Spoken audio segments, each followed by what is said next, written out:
parler des résultats de l'engagement, il faut peut-être refaire un peu l'historique de l'engagement de la banque dans le secteur agricole, qui a démarré par une étude analytique en 2006, intitulée La revue du secteur agricole. Celle-ci aura permis de mettre en exergue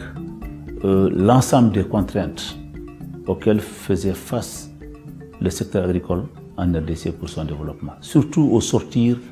des crises et de la guerre. Cette étude a aussi montré les grands axes d'intervention qui mériteraient d'être lancés pour arriver à mettre sur orbite le développement du secteur agricole en RDC. C'est ainsi que la Banque mondiale a préparé le premier projet d'investissement intitulé le projet d'appui à la relance du secteur agricole en 2010,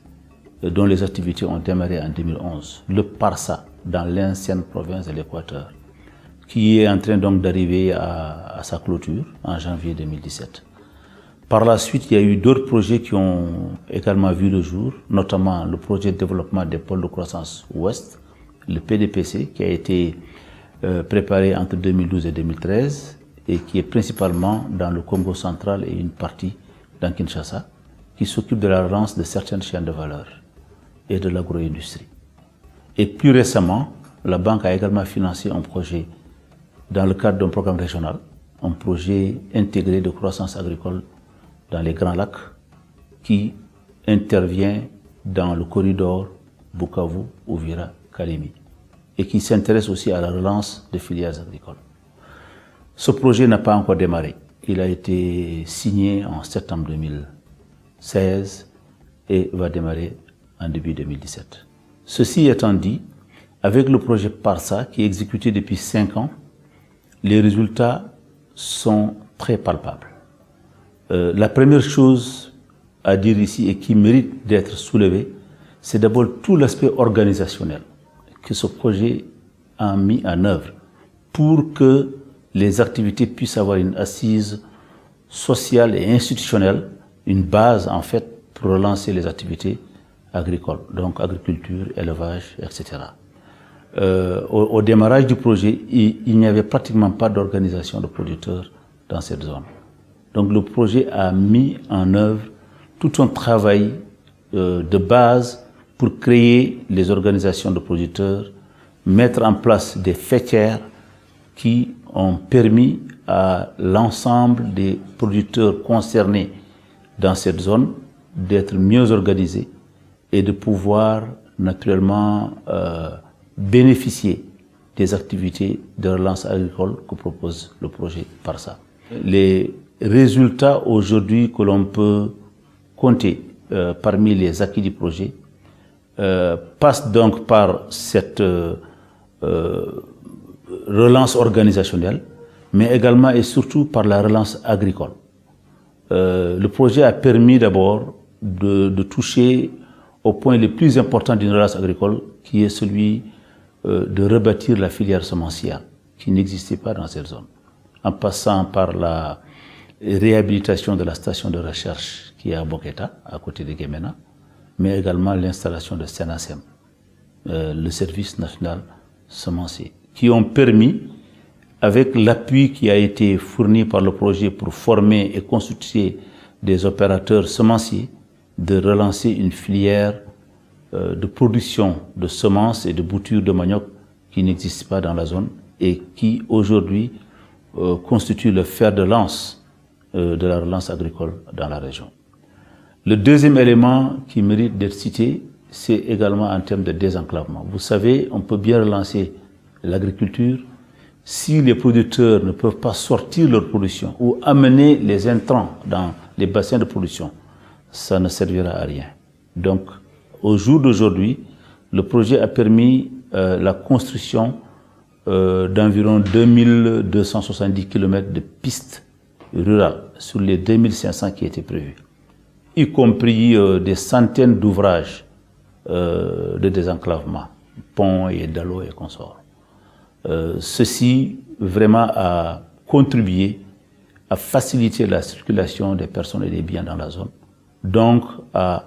augmenter l'incitation des populations pour produire mieux et plus. Il y a eu aussi une vaste campagne de vaccination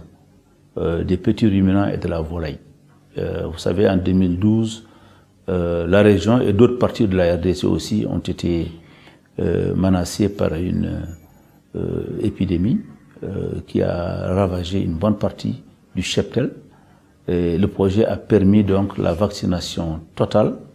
de tout le cheptel qui était dans la zone, mais également surtout de relancer l'élevage par l'apport de géniteurs venus d'ailleurs pour régénérer le matériel génétique animal qui était en voie de dégénérescence. Ce qui a produit aujourd'hui de bons résultats avec les premières générations de nouveaux animaux, notamment les chèvres et les poules, mais également d'améliorer la capacité des producteurs à mieux tenir leurs élevages, ce qui n'était pas le cas avant. Donc il y a un certain nombre de résultats qui sont extrêmement importants, en passant également aussi par l'accès, un meilleur accès aux finances. Notamment, le projet a permis également d'introduire ce qu'on appelle un peu les caisses villageoises autogérées, qui ont permis aux organisations de producteurs d'avoir accès à des finances locales qui leur permettent d'acheter les semences, mais également le reste du matériel vétérinaire. Donc, en somme, c'est environ 106 000 ménages de bénéficiaires qui ont profité des activités de ce projet. Parmi ces 106 000 ménages, on compte environ 41% de femmes dirigeants de ménages qui ont été les bénéficiaires directs du projet,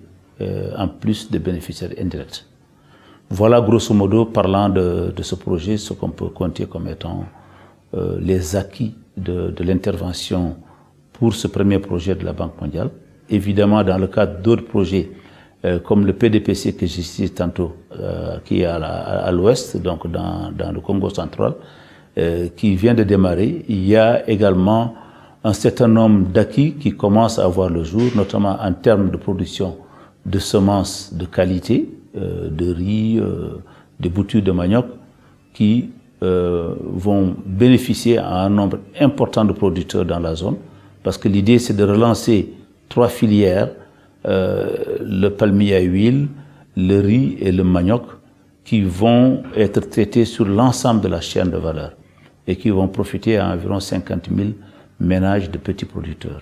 Là également, un travail important est en train d'être fait en termes donc de relance de ces filières, mais aussi et surtout de transformation et de lien au marché pour arriver à donner plus de revenus aux bénéficiaires à travers la commercialisation des produits.